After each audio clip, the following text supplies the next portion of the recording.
Sebelum menonton, jangan lupa like, subscribe, dan tekan tombol lonceng. Selamat menyaksikan.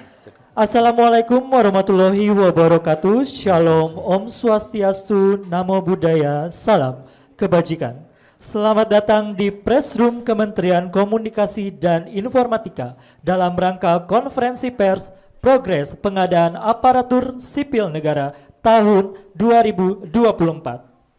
Tanpa berlama-lama lagi, marilah kita dengarkan bersama paparan dan penjelasan progres pengadaan aparatur sipil negara tahun 2024 yang akan disampaikan oleh Menteri PAN RB kepada Bapak Abdullah Azwar Anas. Disilakan. Bismillahirrahmanirrahim. Assalamualaikum warahmatullahi wabarakatuh. Selamat siang, salam sejahtera buat kita semua. Pak Wamen, terima kasih Pak Wamen sama Pak Dirjen. Om Swastiastu, Namo Buddhaya, salam kebajikan. Ambil benang untuk dipintal, benangnya diimpor dari Australia. Mari sambut talenta digital, mewujudkan birokrasi berkelas dunia. Teman-teman sekalian kami hormati, terima kasih Pak Menkominfo ini yang telah memfasilitasi tempat kami. Di sebelah kanan saya adalah PLT Kepala BKN, Pak Yomo, Bu Sesmen, kemudian PLT Deputi SDMA. Rekan-rekan sekalian, kami ingin menyampaikan progres rekrutmen ASN yang sebelumnya telah diumumkan bersama Bapak Presiden di Istana sebesar 2,3 juta sebelum pemilu yang lalu. Dan ini adalah rekrutmen terbesar sepanjang 10 tahun terakhir. Nah, kami ingin sampaikan progres dan ini ditunggu oleh banyak masyarakat termasuk fresh graduate. Karena di dalam kebijakan tahun ini, selain menyelesaikan non-ASN yang tersisa 1,8 juta, termasuk di dalamnya ex-THK 2 yang nanti akan dituntaskan, ini juga ada fresh graduate kurang lebih 600.000 orang. Tetapi kenapa ini tidak segera diumumkan? Karena tahun ini berbeda dengan tahun sebelumnya. Sebelumnya formasi detail langsung dari Kemenpan. Sekarang kami serahkan ke kementerian lembaga masing-masing termasuk pemerintah daerah. Karena pemerintah daerah yang tahu prioritas dan kementerian masing-masing. Ternyata justru ketika kita berikan ini bukan mudah dan ini membutuhkan koordinasi yang terus kita kerjakan. Yang semula deadline terakhir tanggal 5, kita perpanjang ke tanggal 20, kemudian kita perpanjang lagi ke tanggal 30. Sebagian kementerian lembaga sudah selesai mengirim informasi, sebagian belum. Saya ingin sampaikan teman-teman sekalian, Bapak Presiden memberikan arahan agar birokrasi kita ini bukan tumpukan kertas. Presiden berharap birokrasi ini berdampak. Maka kesibukan-kesibukan birokrasi yang menyebabkan tumpukan kertas, proses bisnis panjang ini harus kita pangkas. Yang kedua, Bapak Presiden memberikan arahan agar birokrasi ke depan lincah dan cepat. Maka formasi yang terdisrupsi oleh teknologi tahun ini tidak kita kabulkan. Begitu juga kita dorong sekarang formasi yang berisi salah satunya adalah talenta-talenta digital. Karena ke depan pelayanan publik ini berbasis digital ID dan juga berbasis digital yang memudahkan masyarakat ke depan tidak lagi mengisi berulang-ulang tapi cukup dengan face recognition. Masyarakat tidak perlu lagi mengisi data yang berulang-ulang, tentu dengan sistem pemerintah berbasis elektronik nanti. Bapak sekalian saya hormati, dasar regulasi perencanaan kebutuhan ASN itu mengacu pasal 32 Undang-Undang 20 2023 tentang ASN. Dalam pasal tersebut bahwa Menpan RB menetapkan kebijakan dan seterusnya, di mana kebijakan perencanaan kebutuhan pegawai ASN merupakan panduan bagi instansi pemerintah dalam menyusun kebutuhan pegawai ASN. Instansi pemerintah menyusun rencana kebutuhan, kebijakan perencanaan kebutuhan pegawai ASN dan seterusnya dan seterusnya. Ibu dan Bapak sekalian saya hormati, kami ingin sampaikan bahwa berikut merupakan alur perencanaan kebutuhan ASN tahun 2024. Ini adalah alurnya, di mana pengusulan kebutuhannya dari instansi pemerintah, kemudian sebelumnya dari surat PAN RB, kemudian ada sarana prasarana yang mesti disiapkan dengan BKN, kemudian verifikasi, validasi rincian ada di BKN, dan seterusnya dan seterusnya. Saya tidak ingin menjelaskan ini karena ini nanti akan terlalu teknis dan panjang. Tetapi kami langsung ingin sampaikan teman-teman sekalian bahwa pada Januari 2024 lalu Presiden telah mengumumkan Ini adalah total kebutuhan ASN tahun 2004 sebanyak 2,3 juta yang diperuntukkan bagi pemerintah pusat sebesar lebih dari 429.000 dan pemerintah daerah sebesar lebih dari 1,8 juta. Ini yang Bapak Ibu bisa lihat. Kebutuhan tersebut tersebar untuk tenaga guru, tenaga kesehatan, dan tenaga teknis lainnya, termasuk untuk memenuhi ASN di Ibu Kota Nusantara. Nanti kami ingin sampaikan berapa yang sekarang sudah formasi dikeluarkan pemerintah untuk Ibu Kota Nusantara. Dan juga khusus penyelesaian talenta-talenta untuk talenta digital masa depan yang dibutuhkan oleh pemerintah. Penyusunan rincian kebutuhan ASN 2024 telah dilakukan tanggal 15 Maret 2024 sampai dengan 29 Maret 2024, diperpanjang hingga tanggal 30 April 2024. Namun masih terdapat instansi yang belum selesai melakukan rincian usulan, khususnya instansi yang mendapatkan alokasi formasi cukup besar. Kendala keterlambatan instansi yang disampaikan antara lain, instansi masih melakukan pemetaan jabatan. Salah satunya misalnya ada satu kementerian yang mendapatkan formasi 110.000, karena ini memang harus diselesaikan tuntas instansi vertikal dari atas sampai ke bawah sehingga memerlukan waktu. Keterlambatan informasi terhadap data non-ASN, baik terkait jumlah pegawai, kualifikasi pendidikan, serta jabatan yang diusulkan. Kemudian belum selesainya memutakhirkan data jabatan oleh instansi pada pelayanan elektronik SIASN BKN. Nah, berdasarkan dasar usulan yang diajukan oleh PPK atau Pembina Kebagian Instansi Pemerintah, Menpan RB telah memberikan persetujuan prinsip formasi ASN tahun 2004 dan telah diserahkan kepada PPK pusat dan daerah. Total persetujuan prinsip formasi 2024 sebesar 1.289.824 formasi yang terbagi menjadi 427.650 formasi pada instansi pusat dan 862.174 formasi pada instansi daerah. Jadi di pemerintah daerah ini formasinya sangat besar. Nah, hingga tanggal 2 Mei 2024 pukul 20, 602 instansi pemerintah telah melakukan rincian ke dalam sistem layanan perencanaan SIASN BKN dengan rincian sebagai berikut. 4 instansi belum membuat rincian formasi, mohon maaf saya tidak menyebut instansinya, jadi tadi teman-teman nggak perlu nanya kepada kami. 36 instansi yang sedang menyusun rincian formasi, 39 instansi telah selesai menyusun rincian formasi, namun belum mengajukan digital signature atau DS SPTJM oleh PPK. Jadi harus ada surat pertanggungjawaban mutlak sehingga nanti jika diakibatkan formasi nama orang terkait dengan P3K jika ada yang keliru, nanti PPK-nya akan bertanggung jawab. Kemudian 371 instansi sedang dalam proses verifikasi dan validasi rincian formasi oleh BKN dan 152 rincian usulan instansi yang telah selesai verifikasi dan validasi oleh BKN dan sedang menunggu digital signature peraturan teknis kepala BKN. Nah, berdasarkan data tersebut kami ingin sampaikan pemenuhan talenta digital untuk penempatan di IKN sebanyak 2.906 formasi yang sekarang dan ini terus akan bertambah. Kemudian pemenuhan talenta digital untuk pemerintah daerah sebanyak 19.817 yang formasinya. Kemudian pemenuhan SDM APIP atau auditor, karena ini menjadi arahan Bapak Presiden untuk mendorong tata kelola pemerintahan yang lebih bagus. Fresh graduate tahun ini juga diperuntukkan untuk auditor. Sehingga kementerian, lembaga, dan pemerintah daerah yang belum mengusulkan formasi ini pasti kita tolak untuk diperbaiki mengusulkan talenta digital di dalam auditor mereka. Nah, kemudian totalnya berapa? Pemenuhan SDM APIP sebanyak 794 atau 491 auditor dan 301 P2 UPD.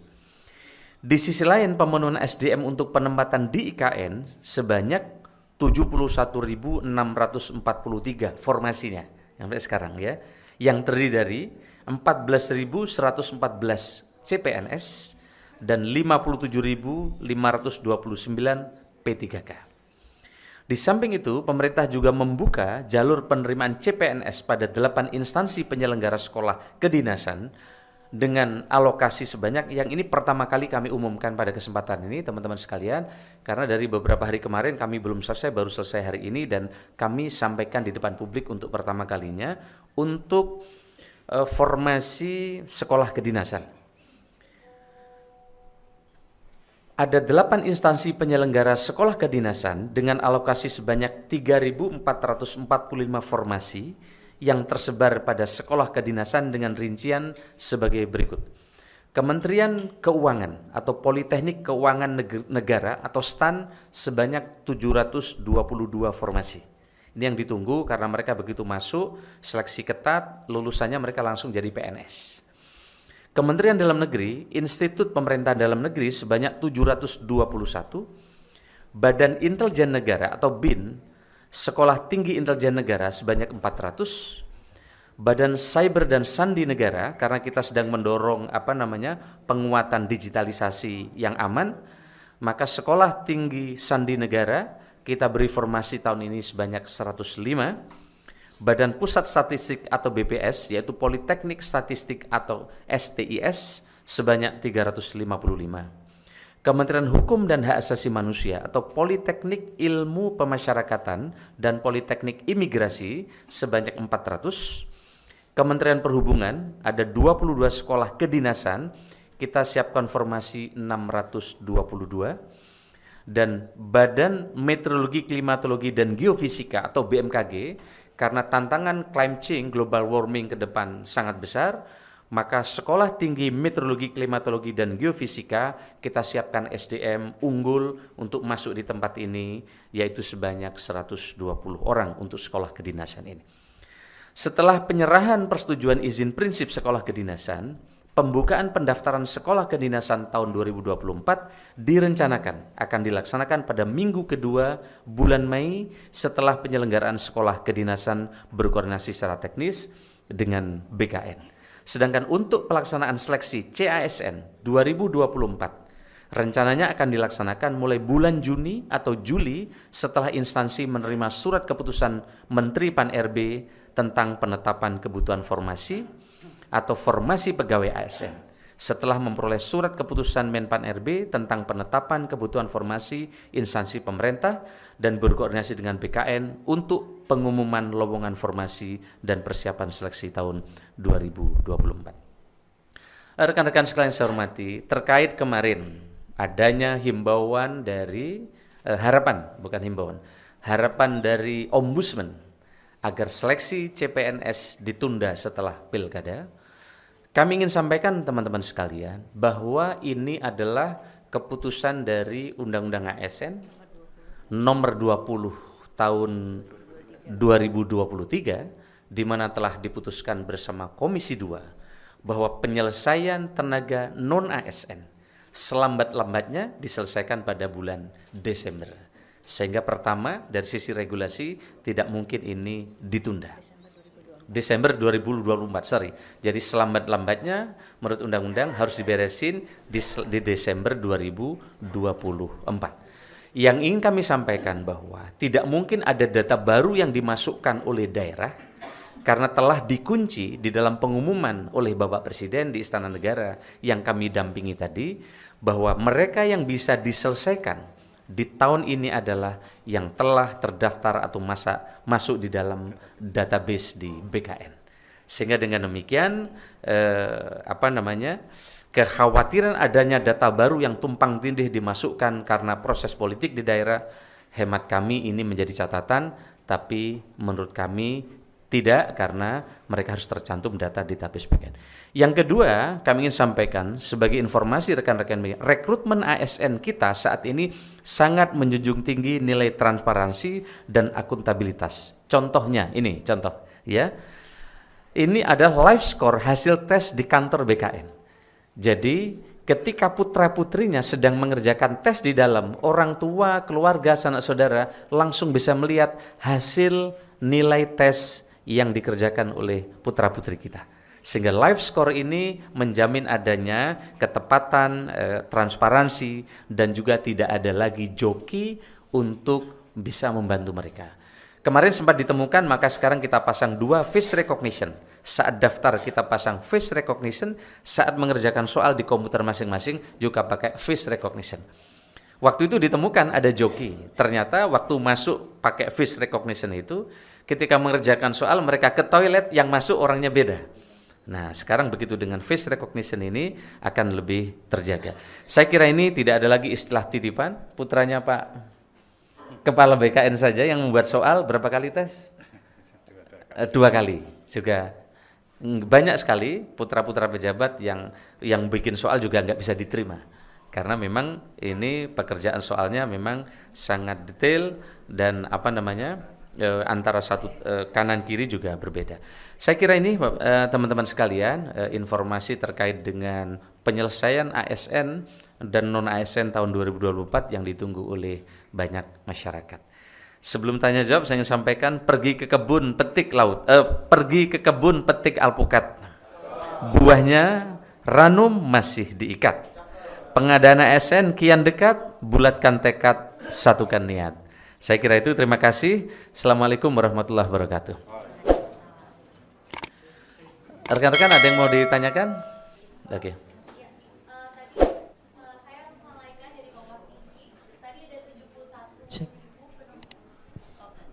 Saya Malaika dari Kompas TV, Pak. Tadi ada 71.000 penempatan SDM di IKN. Itu untuk pos mana saja ya, Pak? Ada rinciannya kah?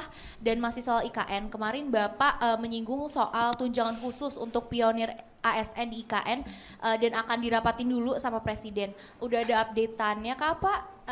Lalu untuk mekanisme sewa atau beli rusun di IKN bagaimana dan berapa biayanya? Terima kasih. Ya, baik, terima kasih. Saya biasanya dikasih kertas sama Judan. Nah, pertama terkait formasi itu, jadi ini formasi untuk instansi pusat yang akan pindah ke IKN. Nah, formasinya macam-macam. Jadi misalnya Kementerian Kesehatan, Kementerian Pendidikan, begitu juga Kementerian Dalam Negeri, dan ke seluruh kementerian yang lain, mereka kita minta mengusulkan formasi untuk ke IKN. Ini adalah fresh graduate. Jadi di samping mereka akan pindah, pegawai yang sekarang sudah ada, sekaligus sekarang juga disiapkan formasi oleh Bapak Presiden talenta-talenta multitasking, talenta-talenta digital untuk direkrut ke IKN, kira-kira gitu. Kemudian yang berikutnya terkait dengan tunjangan pionir. Mohon maaf ini masih sedang dikaji. Kita sedang siapkan 2 opsi untuk dibawa di ratas. Tetapi memang kemarin masih dilakukan pendalaman yang lain sehingga belum sempat dibahas di ratas. Mudah-mudahan tidak terlalu lama lagi ini akan segera dibahas di ratas untuk menentukan tadi. Yang berikutnya karena nanti di situ akan ada selain IKN kan ada Pemdasus, pemerintah daerah khusus ibu kota Nusantara dan seterusnya. Terkait hunian apartemen, ini hunian apartemen kita terus menunggu update yang terbaru berapa selesainya sehingga nanti kita akan sesuaikan. Jadi pemerintah telah membuat beberapa opsi, mulai opsi 6.000, opsi 11.000 dan juga opsi 14.000. Yang kemarin saya sampaikan ketika opsi perpindahan ke IKN. Termasuk jika hanya 47 tower selesai, itu nanti ada 47 tower untuk ASN dan TNI Polri, itu kurang lebih nanti akan ada, kalau ini yang jadi, kurang lebih 3.500-an yang akan bisa pindah. Jadi kita siapkan dengan beberapa skenario. Dengan demikian, progres persiapan pemindahan atau penugasan ASN yang di IKN, pemerintah telah menyiapkan dengan skenario yang cukup komprehensif. Sekali lagi nanti menunggu kesiapan terbaru dari hunian yang ada di IKN. Saya kira itu, terima kasih. Baik, pertanyaan selanjutnya. Oke. Oh ya, silakan Mbak tadi yang di belakang tadi. Iya.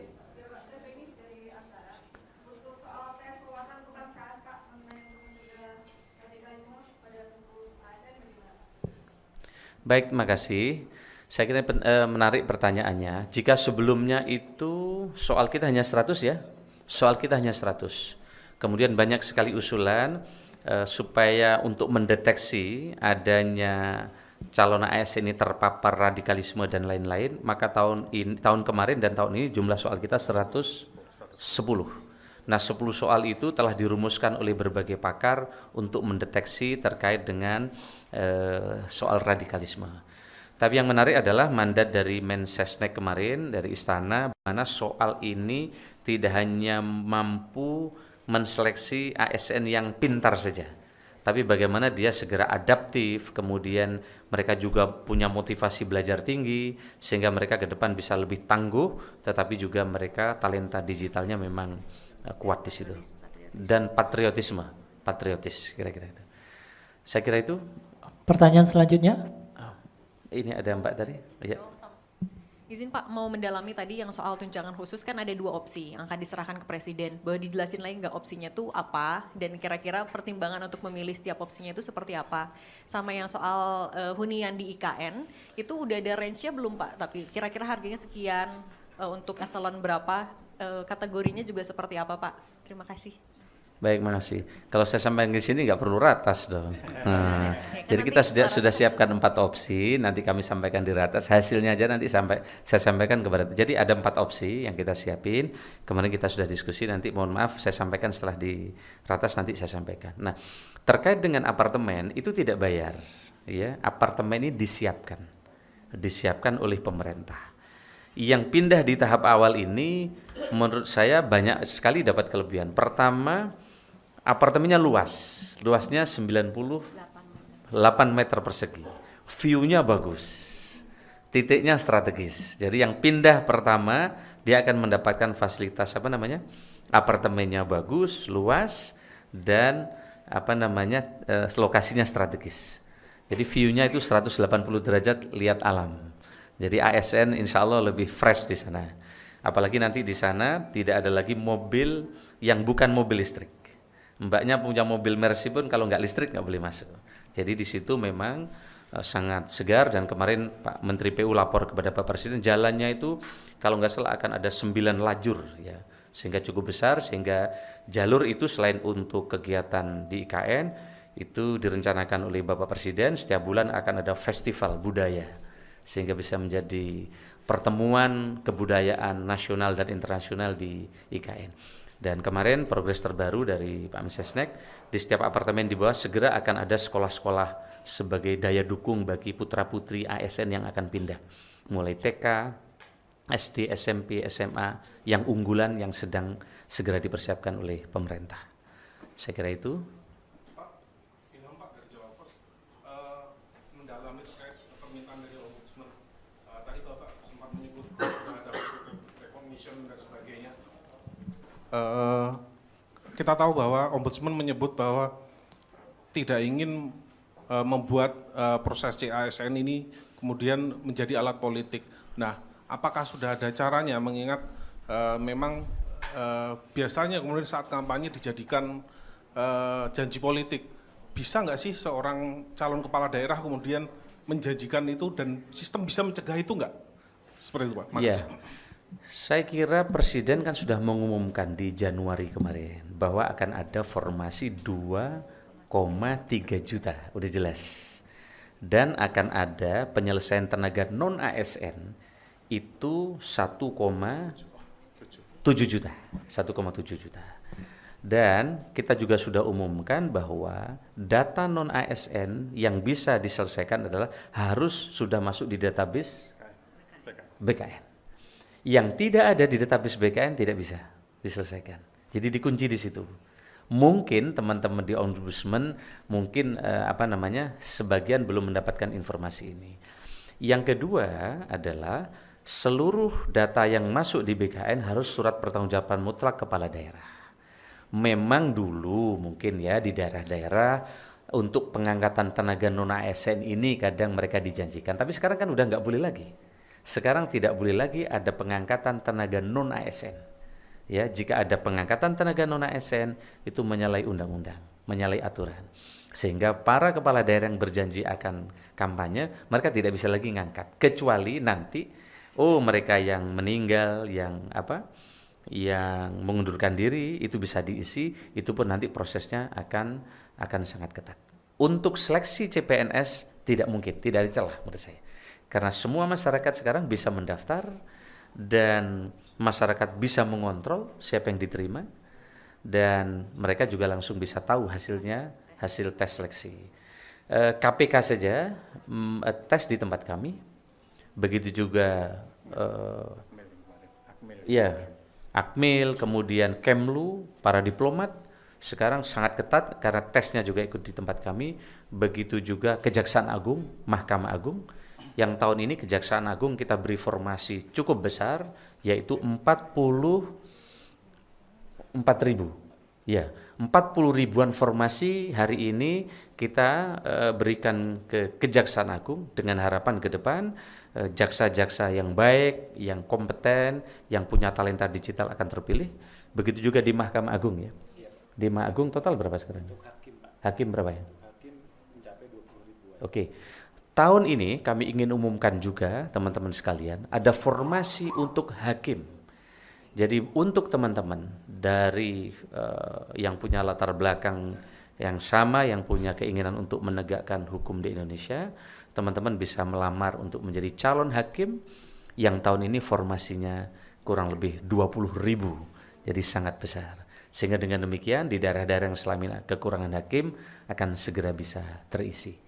Ini kami merespon setelah Ketua Mahkamah Agung menghadap Bapak Presiden, kemudian beliau berkoordinasi dengan kami tentang kurangnya hakim di berbagai tempat di seluruh Indonesia dan kurangnya jaksa di berbagai daerah di Indonesia, maka tahun ini kita ingin selesaikan dengan formasi yang telah disetujui oleh Bapak Presiden. Satu lagi mungkin Bapak. Ada lagi yang ingin bertanya? Awak-awak media? Cukup mungkin ya. Cukup? Baik teman-teman sekalian, kenapa? Ada yang urgent enggak tuh? Oke, saya kira ini terima kasih banyak. Mudah-mudahan informasi ini bisa diterima oleh teman-teman di seluruh Indonesia yang memerlukan informasi ini.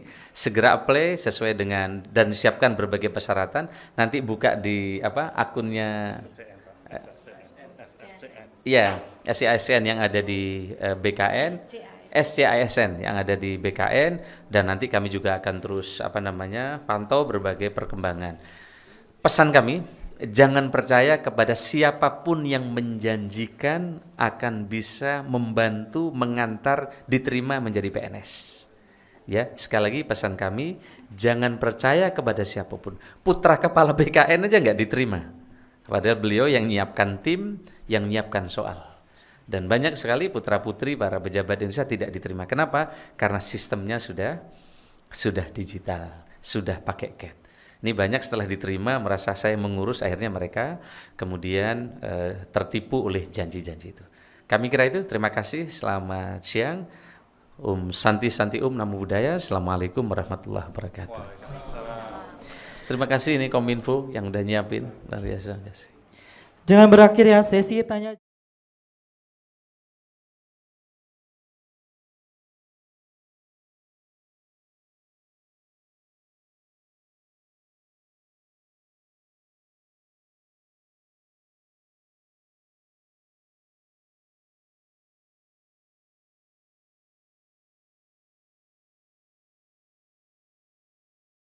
Jelajahi cara baru mendapatkan informasi. Download Metro TV Extend sekarang.